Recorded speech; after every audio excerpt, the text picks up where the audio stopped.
Ronnie, you before your parole hearing, you got the chance to talk with the mother of the young man you killed. Can you share about going? How did you feel going into it? Um, how was that received? Like share that part of things. Man, the most difficult conversation I have ever had to make in my life. One, as God renewing my mind from the street mentality, because in the streets, you never say you did anything. Yeah. You never admit to anything. I don't care if they got you on camera. That wasn't me. That's just a street code. And so God was leading me to own what I did, to break that code and that silence. And I can remember when I really started to develop a prayer life. Man, I prayed for this lady more than I ever prayed for anybody in my life. It was mother of the guy who I killed. In court, um, when I think about court and all the people in court, everybody faces are kind of fuzzy. I can't remember how my lawyer looked, the DA, the judge vaguely, but I remembered her face vividly in my mind. Oh, I can see her right now. And I always had a desire to want to meet her and just tell her I was sorry. And that was bigger than me going home. That was the top of my list. And so here it is. Did you ask for the meetup then, or what? How like was it Yeah, mutual? yes. So the law changed for me. I believe God changed the law for me. 2012, the law came down with a ruling that said it was unconstitutional to give a juvenile a mandatory life sentence. It Okay. was it was a violation of the Eighth Amendment, cruel and unusual punishment. Miller versus Alabama. And the United States Supreme Court came down with that ruling. And so that opened the door for me to go back to court for resentencing. And so anytime something happens with um, an inmate in his charge when they got victims, it's the law that the state let the victims know what's going on and offer that they be a part of it. And when I went to court, I saw it there. And I saw my lawyer. I said, see if I can talk to her, you know. And so the lawyer went to talk to the DA. Both of them went to the bench, talked to the judge. And that day, and the DA went to go talk to her, and she was like, "Man, no, she didn't want to talk to me. Whatever she said, she's gonna say it. She's gonna say it on the stand." But um,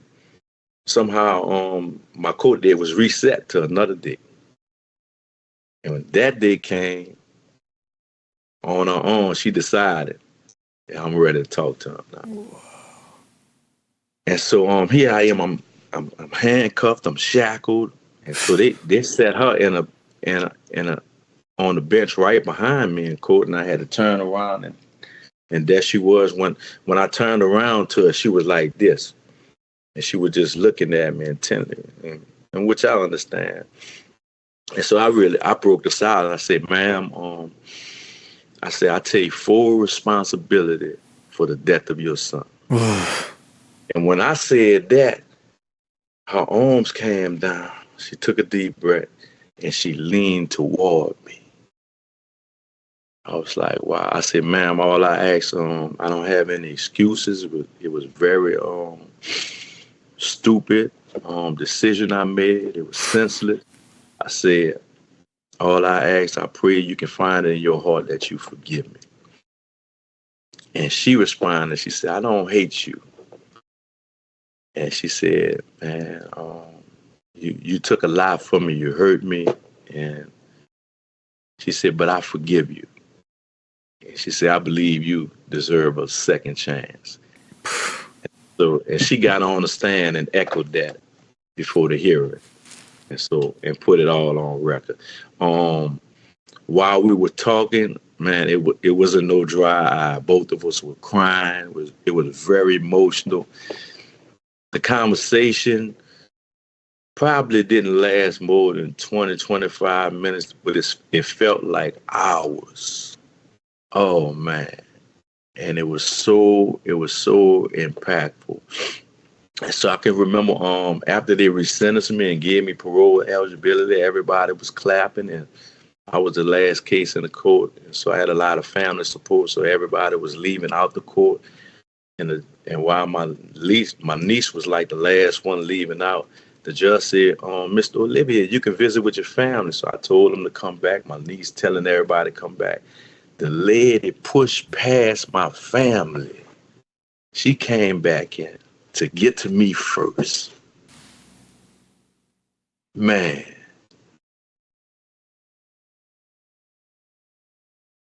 And she told me, she said, man, I'm happy for you, man. You really deserve this. I believe you're gonna do great. She said, just don't pick up that gun no more.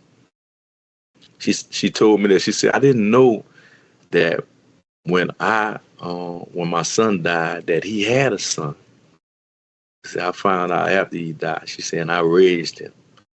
And he forgives you. She said, I wanted to bring him here today, you know. And I told her, ma'am, I said, ma'am, if I get out, you know, I'd love to meet him. She said, no, not if you get out, when you get out. You know. And so, man, I'm talking about God's handprint was all over this, man. This can't happen without him. And that moment when she said she forgave me, man, even though I was shackled and handcuffed, I felt them come off. It didn't even matter to me what happened in the rest of the hearing. That mattered to me most, and it liberated me in a way that I can't really explain. And so that's one of the things I want the brothers to hear, and sisters that may be listening that's in prison, man. You know, we got to think about the people that we hurt. You know, a lot of times we think about our families, because our families are like victims too that go through it, and we just see that side. But there's a side, man, where, man, we really damaged some family. I took this woman's son on Christmas Day. I told her, I said, ma'am, I know I didn't just take your son. I said, I know I took Christmas from you. And I said, I'm praying that God restore Christmas to you somehow. You know. And so, man, and that's the thing, and really owning what we have done. And some of us may not get a response like that, you know, but it's good to have that opportunity to do it and mean that from your heart. Very powerful encounter. Very powerful encounter.